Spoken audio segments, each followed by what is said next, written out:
আর কোচবিহার মানেই ভোটের আগে তো বটেই উত্তেজনা। বিজেপির প্রার্থীর গাড়িতে হামলার অভিযোগ, একেবারে গাড়ি ভাঙচুর করা হয়েছে দেখাই যাচ্ছে শুকটা বাড়িতে।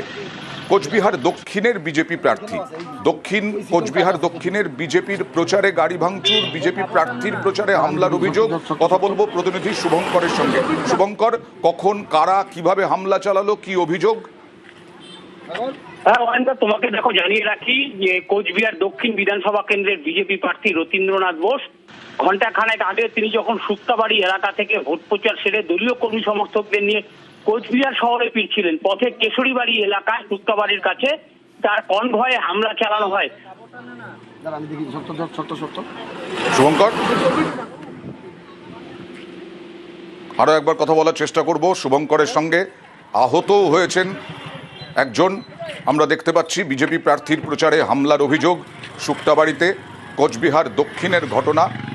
যখন বিজেপি প্রচার করছিলেন বিজেপি প্রার্থী, সেই সময় গাড়ি ভাঙচুর, গাড়িতে হামলার অভিযোগ। তৃণমূলের বিরুদ্ধে অভিযোগ বিজেপির।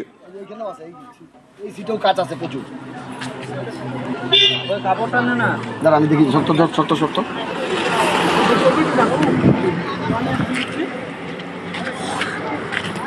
এখন